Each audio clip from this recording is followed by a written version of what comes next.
사랑합니다. 축복합니다. 잘 오셨습니다. 네. 지난주에 이 부서장님이 나오셔서 부서를 소개하면서 우리는 음지를 지향한다 그러신 것이 있죠. 네, 원래 의미는 뭐죠? 뒤에서 헌신하고 돕는다 그런 뜻입니다. 그런데 이 비슷한 말을 한국의 최고 권력기관 중에 한 권력기관에서 사용한 적이 있어요. 원훈으로. 혹시 어딘지 아시겠어요? 어디요? 네, 중앙정보부. 음지에서 일하고 양지를 지향한다. 이게 원훈이었습니다. 그때가 중앙정보부였고 지금은 이름이 좀 바뀌었습니다. 그때 중정이라고 불렸는데 딱 원훈처럼 일했습니다. 어떻게 일했냐면 음습한 곳에서 음지에서 온갖 공작 정치 다 하고요.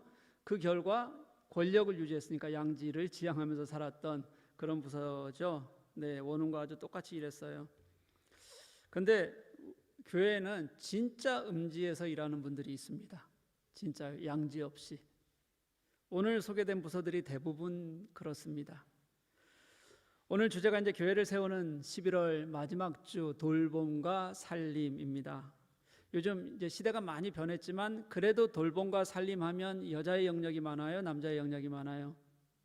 그래도 아무래도 여성분들의 영역이 아직도 많습니다. 책임을 많이 지죠.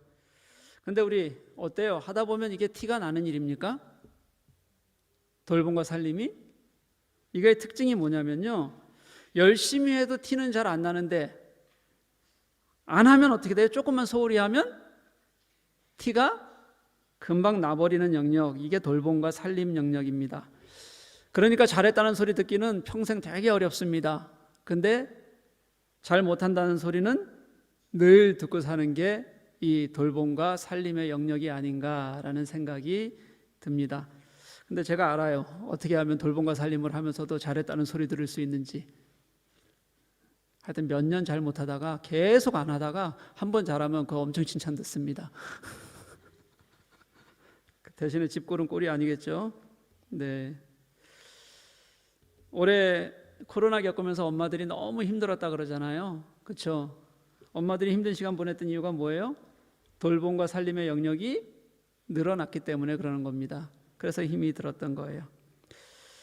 여러분, 근데 힘든다고 해서 가정에서 이 돌봄과 살림이라는 영역이 사라지면 어떻게 될까요? 돌봄과 살림의 영역을 하지 않으면 어떻게 되겠어요?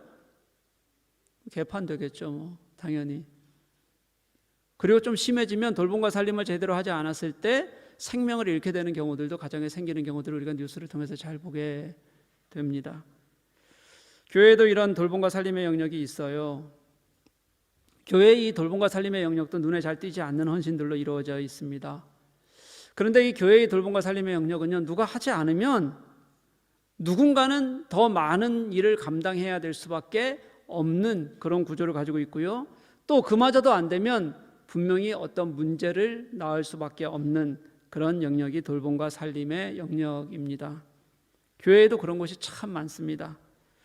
오늘 말씀 속에서 우리가 어떻게 그 길을 한번 찾아가 봐야 될지 한번 보았으면 좋겠습니다. 오늘 우리가 읽었던 본문은요, 예수님의 승천에 12제자 중 가룟 유다의 죽음으로 인해서 비어버린 한 자리를 채우는 그런 장면입니다.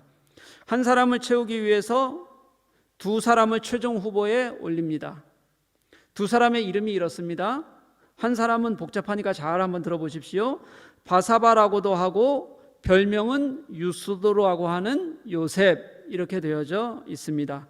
그러니까 부르는 이름이 바사바이기도 하고요, 요셉이라고 부르기도 한다는 거예요. 그리고 또 별명으로는 뭐라고 불리기도 해요? 유스도라고 부르기도 해요. 또 한 사람은 이름이 오늘 간단하게 나와 있습니다. 간단한 이름이 하나가 뭐냐면 마띠아입니다. 이 두 사람을 후보에 올렸어요. 12사도 한 명을 채우기 위해서. 그리고 기도한 후에 제비를 뽑았는데 누가 뽑혔죠? 마띠아가 뽑혔습니다. 이게 오늘 본문의 내용 전부입니다. 이게 오늘 본문에 나와 있는 내용이에요. 그런데 저는 오늘 이 내용 중에서 사도가 안 된 사람, 바사바라는 사람에 대해서 좀 집중해서 주목해서 보려고 해요. 초대교회에서 여러분 12사도는 복음의 절대 기준 같은 거였습니다. 초대교회의 최고 권위가 당시에는 사도들에게 있었다고 보면 돼요. 왜냐하면 복음의 내용이 굉장히 중요했는데 이 복음의 내용을 누가 최종적으로 확정하고 맞는 것이라고 얘기해 줄 수 있을 것인가, 그걸 인정받을 수 있는 사람이 사도 외에는 없었습니다. 그래서 12사도에게 모든 가르침의 권위가 그렇게 부여가 됐었어요. 근데 그 12사도 중에서 한 사도가 비게 되니까 그 하나를 채우는 후보 2명 중에 최종 2명이에요. 그 중에서 떨어지긴 했지만 떨어진 것도 인정을 받지 못해서가 아니라 뭘 통해서요? 제비뽑기를 통해서 떨어졌으니까 바사바라는 사람이 당시 이 초대교회에 얼마나 인정을 받는 사람이었던가 하는 것은 너무도 쉽게 짐작할 수 있습니다. 그런 바사바가 그러면 그 이후에는, 그렇게 인정받을 수 있었던 사람이 그 이후에는 어떻게 기록이 되었는가 한번 살펴보자는 게 오늘 제가 여러분들과 나누고 싶은 말씀의 내용이에요. 그는 사도의 대열에서 떨어졌습니다. 그럼 그 이후에 바사바의 삶은 어땠을까요? 한 가지는 분명한 것 같아요. 뭐냐면 우리는 바사바가 누군지 잘 모를 만큼, 그럴 만큼 그는 초대교회의 맨 앞에 서 있었던, 초대교회에서 이름을 날렸던 사람은 분명히 아니었던 것이 분명합니다. 신약 성경에는요, 이 바사바의 로마식 별명, 유스도, 별명이 유스도라 그랬잖아요. 그게 로마식 별명이거든요. 별명인 유스도, 그리고 그렇게 요셉이라는 이름 같이 붙여서 붙는 이름이 되게 많아요. 대부분 바울의 동역자들 중에서 그런 이름을 많이 가지고 있어요. 사도행전 보면, 사도행전 15장 말씀 보면 바사바라고 하는 유다라는 사람이 나오고요, 18장에 가면 디도 유스도라는 사람이 또 있고요, 또 빌립보서에 가면 유스도라고 하는 예수라는 이름이 있기도 하고요. 그런데 그들이 가지고 살던 지역과 당시 이름들을 이렇게 한번 비교해 보잖아요. 그러면 그들이 이름을 부르는 방식이나 문화, 그리고 이게 히브리식 이름인지 아니면 헬라식 이름인지 다 고려해 보아도 이렇게 지금 비슷한 이름을 가진 사람들이 다 각자 다른 인물이었던 게 제가 볼 때는 분명해 보여요. 이 사람들은 같은 인물이 아니었어요. 그런데 이것도 제 추측이에요. 여러 가지 정황을 살펴보니까 이 사람이다 라고 볼만한 그런 사람이 한 사람이 제 눈에 띄었어요.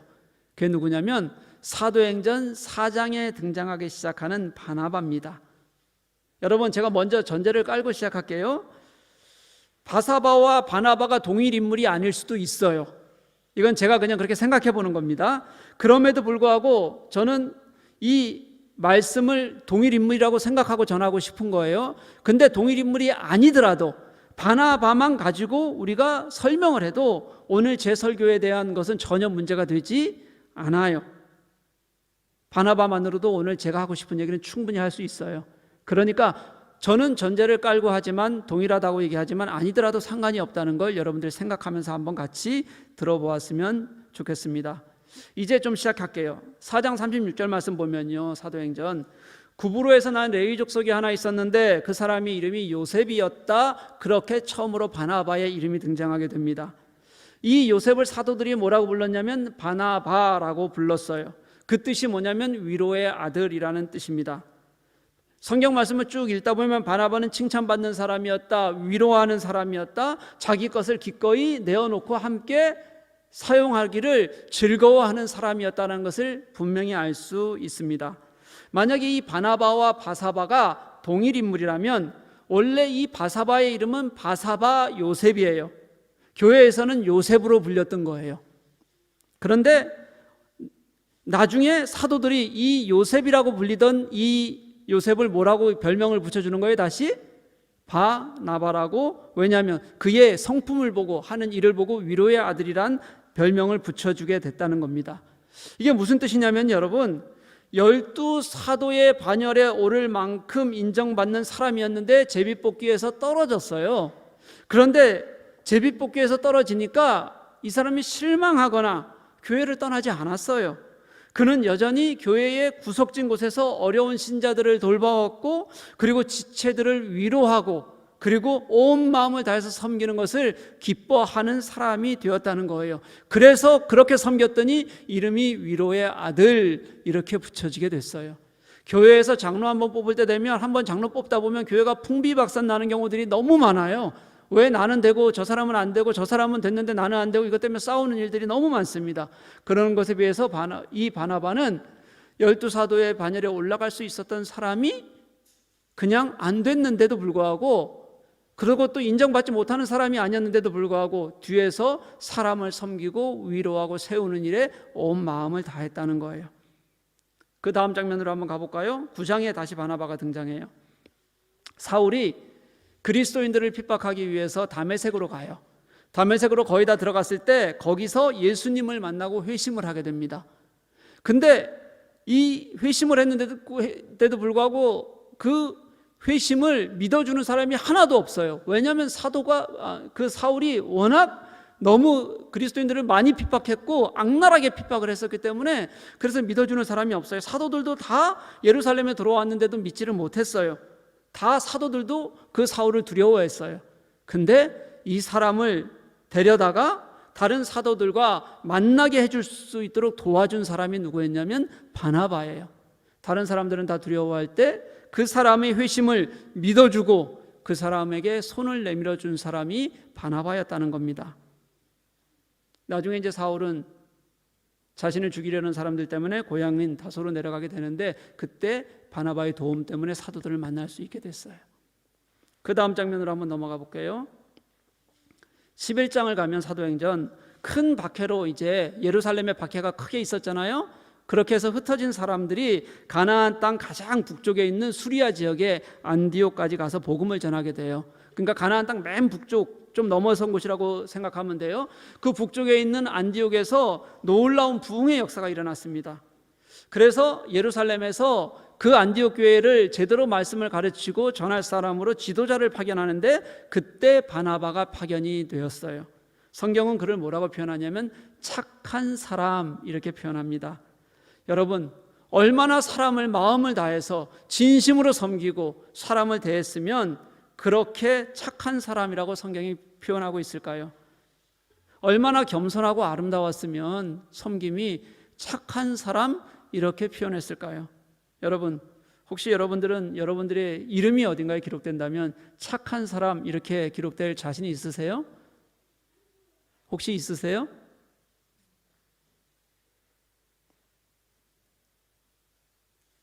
아무도 없어요? 네, 최소한 저는 없습니다.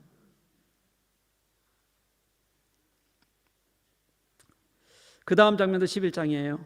안디옥 교회가 이제 성장을 하잖아요.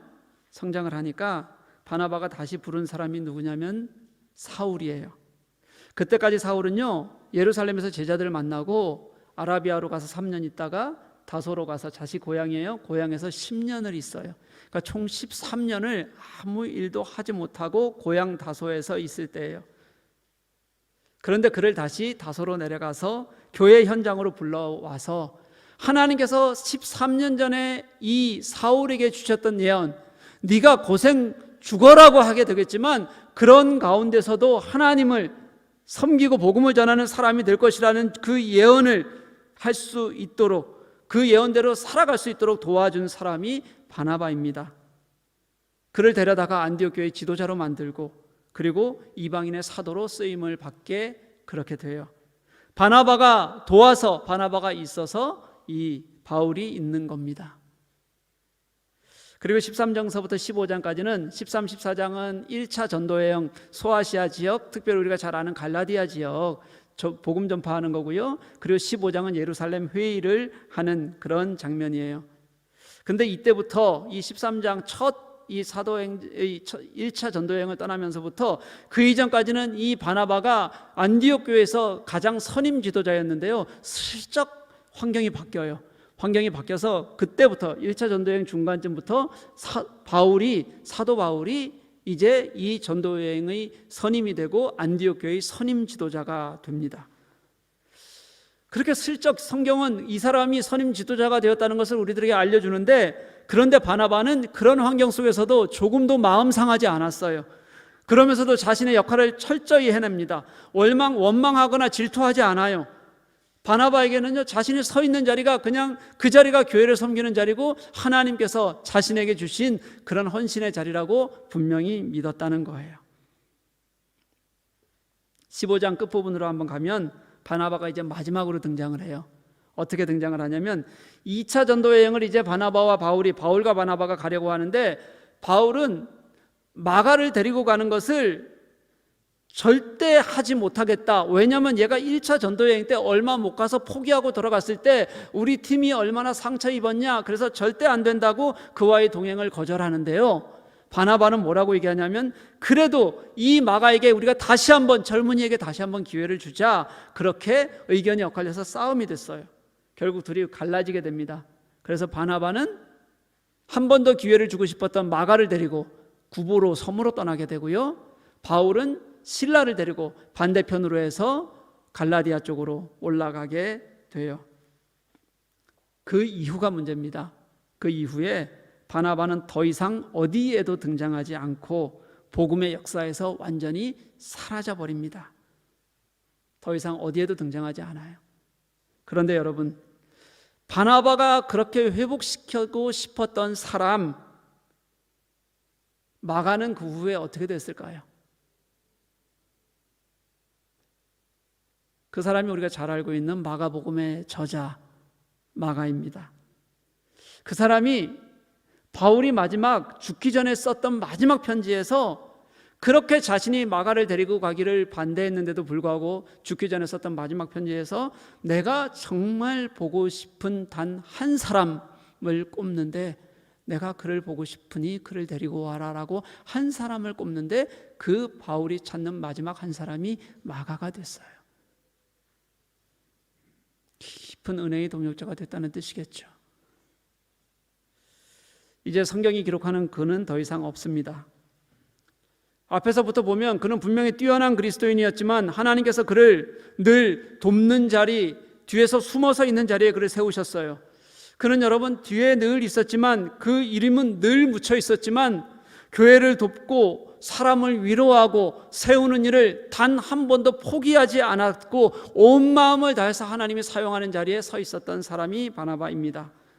바나바의 이름은 사라져도 그는 손가락질을 받는 사람을 위로할 수 있었고 세울 수 있었고요, 복음의 한 사역자로 만들어가는 놀라운 은혜를 스스로 경험할 수 있었습니다. 자기 이름을 뒤로 하니까 내 이름이 뒤로 가는 곳에서 다른 누군가가 회복되고 그 이름이 앞서 세워지는 놀라운 역사를 바나바는 경험할 수 있었던 겁니다. 여러분, 교회가 그렇습니다. 교회 뒤에서 돕는 사람들이 있습니다. 눈에 띄지 않게 묵묵히 섬기는 사람들이 교회에는 수없이 많습니다. 나는 교회에서 단 한 번도 해본 일이 없는 일을 어떤 사람들은 손에 묻히기도 싫어하는 것들을 매주 섬김으로 손에 묻히고 그렇게 손을 씻어내는 사람들이 있습니다.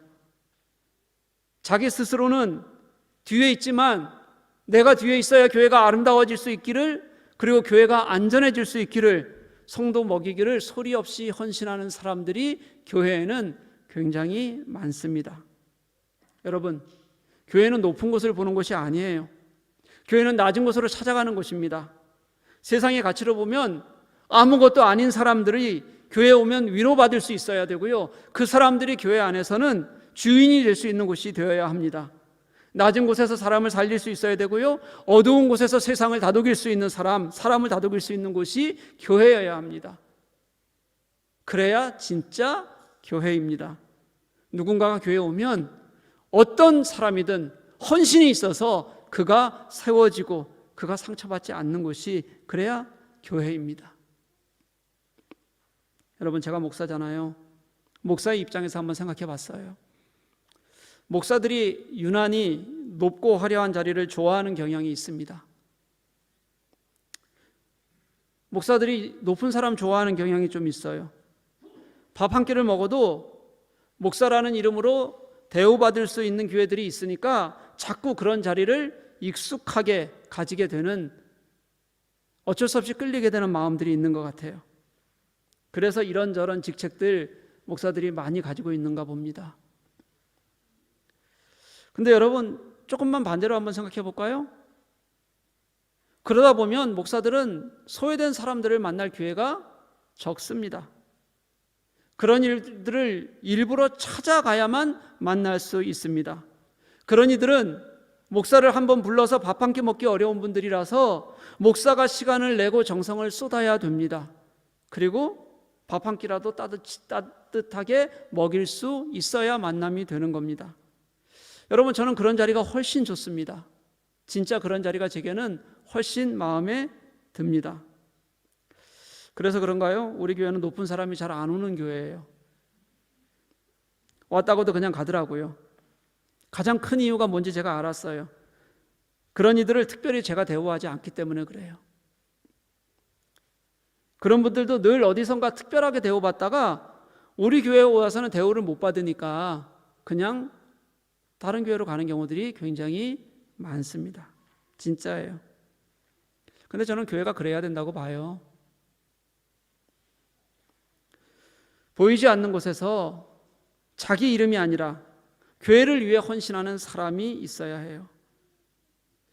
우리 교회도 그런 손길들을 통해서 움직이는데 손길이 턱없이 부족합니다. 진짜 턱없이 부족해요. 진짜 아무도 알아주지 않는데 묵묵히 자기 자리를 1년을 채우며 헌신하는 사람 찾기가 너무 어렵습니다. 그래서 그런지 바나바와 같은 사람,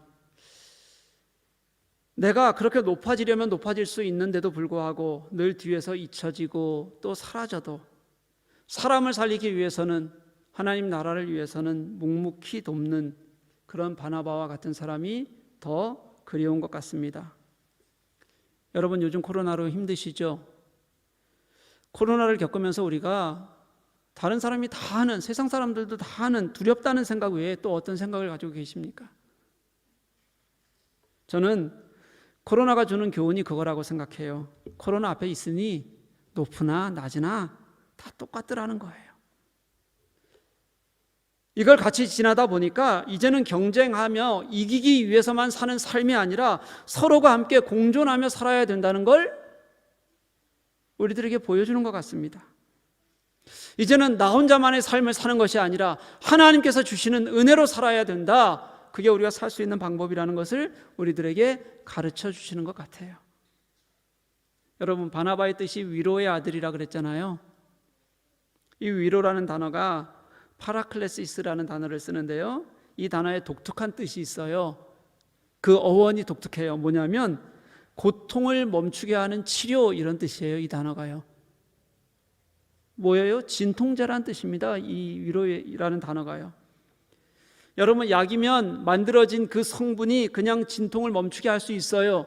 근데 사람에게 그런 표현을 썼어요. 위로의 아들, 너는 진통제야 라고 만약에 사람에게 썼다면, 그 사람이 하는 일이라면 그 고통이라는 것은 어떻게 해야지 줄어드는 거냐면 그 고통을 그 사람이 대신하거나 아니면 고통을 나누어 주는 때에만 그것이 가능해지는 거예요. 줄어드는 거예요.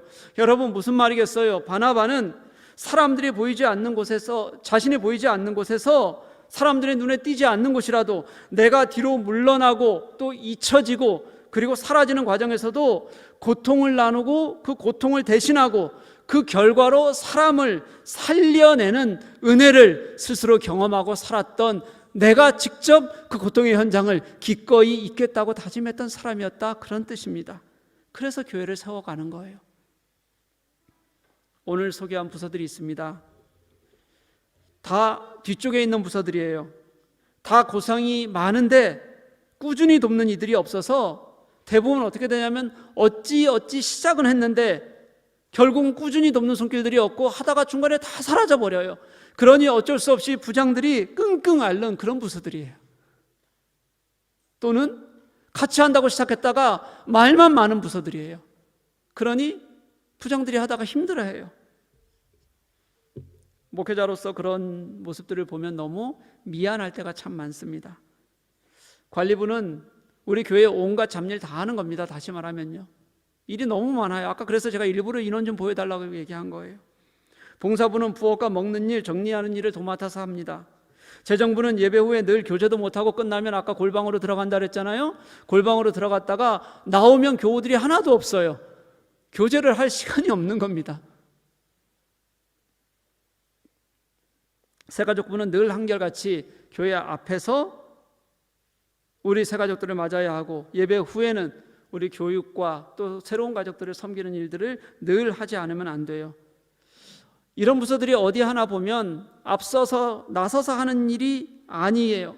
뭔가 그럴듯하게 우리가 무엇을 이루어냈다고 얘기할 수 있는 것도 없는 그런 부서들이에요.